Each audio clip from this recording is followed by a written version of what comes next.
Andrei Sinyavsky, Andrei Donatovich Sinyavsky, Russian, Andrei Donatovich Sinyavsky, 8 October 1925, 25 February 1997, was a Russian writer and Soviet dissident known as a defendant in the Sinyavsky-Daniel trial in 1965. Sinyavsky was a literary critic for Novy Mir and wrote works critical of Soviet society under the pseudonym Abram Tertz. Abram Tertz published in the West to avoid censorship in the Soviet Union. Sinyavsky and Yuli Daniel were convicted of anti-Soviet agitation in a show trial, becoming the first Soviet writers convicted solely for their works and for fiction, and served 6 years at a Gulag camp. Sinyavsky emigrated to France in 1973, where he became a professor of Russian literature and published numerous autobiographical and retrospective works. Early life and education. Sinyavsky-Daniel trial.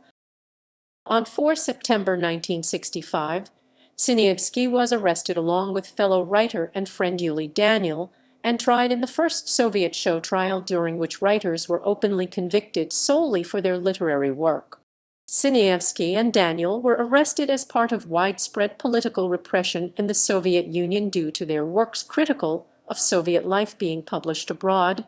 Legally, Sinyavsky and Daniel could not be charged for their publications outside the Soviet Union, and instead were charged under Article 70 of the RSFSR Criminal Code for producing materials for anti-Soviet agitation.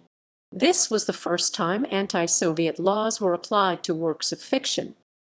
Dozens of Soviet writers and intellectuals came to the defense of Sinyavsky and Daniel, and on 5 December 1965 held the Glasnost meeting in Moscow, the first spontaneous public political demonstration in the Soviet Union after the Second World War. The Sinyavsky-Daniel trial was accompanied by harsh propaganda campaigns in the Soviet media, perceived as a sign of demise of the Khrushchev law, which had allowed greater freedoms of expression during the late 1950s and early 1960s. On 14 February 1966, Sinyavsky was sentenced to 7 years on charges of anti-Soviet activity for the opinions of his fictional characters. After the trial, 63 supporters of Sinyavsky and Daniel signed a petition requesting their release. In response to the petition, members of the Secretariat of the Union of Soviet Writers spoke out against Sinyavsky and Daniel. As historian Fred Coleman writes, historians now have no difficulty pinpointing the birth of the modern Soviet dissident movement. It began in February 1966 with the trial of Andrei Sinyavsky and Yuli Daniel, 2 Russian writers who ridiculed the communist regime in satires smuggled abroad and published under pen names.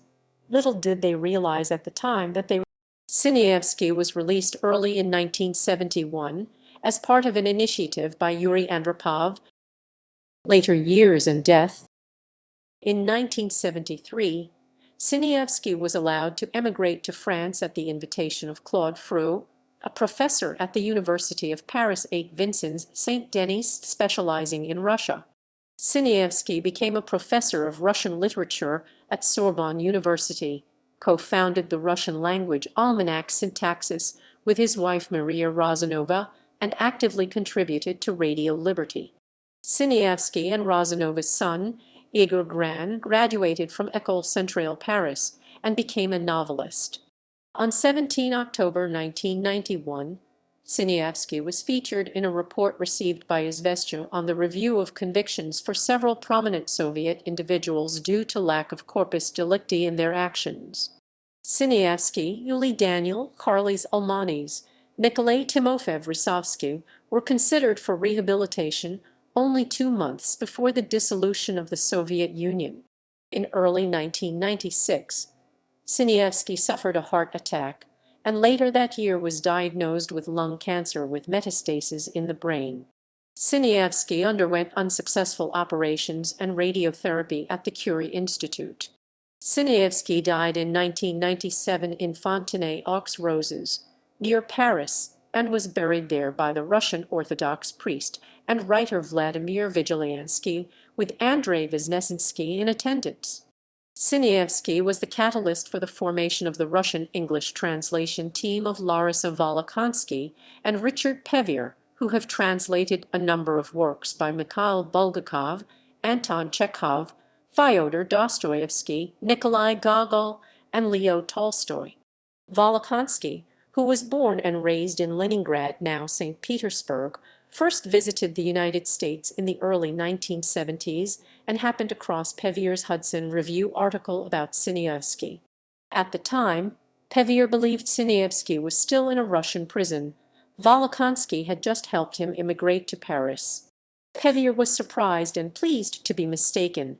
Larisa had just helped Sinyavsky leave Russia, Pevier recalled. And she let me know that, while I'd said he was still in prison, he was actually in Paris. I was glad to know it.